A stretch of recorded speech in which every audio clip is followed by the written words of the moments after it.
Hello ladies and gentlemen, boys and girls, welcome back to C.A.R. Entertainment. I'm your host Don Hamilton, and today guys we're going to be starting our journey of revision videos for A22 biology. We've done our A21 biology, now we're moving on to A22, and we're going to start off by talking about respiration. We'll go through anaerobic respiration, aerobic respiration, but initially we're going to start off by talking about ATP, because this is what respiration is all about. It's about synthesizing ATP, producing ATP, and we're going to get straight into it. As you see, new sort of scheme, new theme on the PowerPoint here for A22 biology, and we'll get straight into it now then. So you'll notice that the orange is sort of like your headings, and then the green bit's the key points. So we're going to start off by talking a little bit about synthesis and breakdown. Well, what does ATP mean? Well, it's adenosine triphosphate, and it is free phosphate groups with a nucleotide base of adenine and then a ribose sugar. ATP remains in cells and it is not transported outside and it must be continuously produced for energy. So ATP is synthesized from this thing called ADP, which is adenosine diphosphate, so the triene and di, so it's just an extra phosphate. So to synthesize ATP, you use this process called phosphorylation, and this is the addition of a phosphate. And the effect makes a molecule with an extra phosphate more energy rich. So the synthesis of ATP involves a condensation reaction. When you have to break down ATP back into ADP, you'll have a hydrolysis reaction, which is catalyzed by the enzyme ATPase, which essentially breaks that phosphate off. So there's only two, meaning adenosine diphosphate. A couple of notes. The equation is ATP plus H2O, which is water. Then you have a reversible sign, gives ADP plus your phosphate, and then obviously that can be reversed.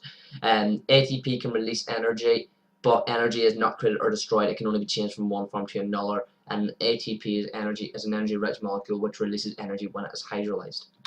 So what makes ATP a suitable energy store? Well, the hydrolysis of ATP releases a small amount of energy, and therefore this energy released is in a small manageable step during energy requiring reactions.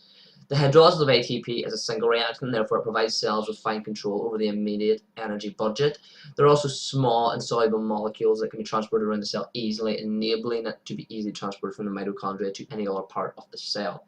When using ATP in the cell, it can provide energy for the metabolic processes, including anabolic reactions involving the building up of macromolecules. So cofactors and coenzymes, these are very, very important in the synthesis of ATP in anaerobic and aerobic respiration, more so in aerobic. So enzymes need extra non-protein substances to carry out catalysis, and the three main types of cofactors are inorganic ions, which combine with the enzyme, making enzyme substrate complexes form more easily. You have phosphatic groups, which are non-protein cofactors, which are permanently attached to the enzyme. Cytochromes, which are used in electron transport, and they contain a phosphatic heme group. The heme will act as an electron carrier, accepting electrons, which will reduce iron to Fe2+, and this then is passed on to other carriers, so the iron is reoxidized to Fe3+, and then it will carry a redox reaction.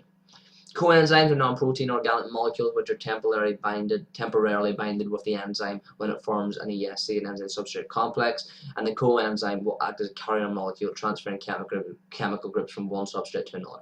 It's important the coenzyme is in respiration. The important coenzyme in respiration is nicotinamide adenine dinucleotide. Bit of a mouthful there, I'll say it once more for you guys. Nicotinamide adenine dinucleotide, NAD. Just refer to it as NAD. So what is NAD then? Well, like I said, nicotinamide adenine dinucleotide, NAD, is the role to work with dehydrogenase enzymes, which catalyze the removal of hydrogen atoms from the substrates. Metabolic pathways such as NAD will be attached to dehydrogenase, and this will accept hydrogen atoms as they pass to another hydrogen carrier. So essentially, NAD will come in and take the hydrogen away, and this will reduce it to NADH. So the pair of hydrogen atoms are removed, and they'll dissociate into hydrogen ions known as protons and electrons. So you can have two hydrogens there, then your reversible symbol that gives you two hydrogens and your two electrons. So in the cell, NAD will exist as NAD, but when it loses an electron, it will result in carrying hydrogens as NADH and a proton. So the equation for that is essentially NAD plus, then it takes on this hydrogen and electron, and then it's formed NADH plus H, but just refer to it as NADH. So when NADH is reoxidized, reactions go into reverse, and NAD is regenerated. So oxidation and reduction reactions, and then redox reactions. So this happens as a redox reaction. So You know oxidation is taking place whenever oxygen has been added or hydrogen and electrons have been removed. Reduction is the opposite, where you have a removal of oxygen or the addition of hydrogen or electrons. Thanks for watching this video. I've been Dylan Hamilton from C.A.R Entertainment, and I will see you next time.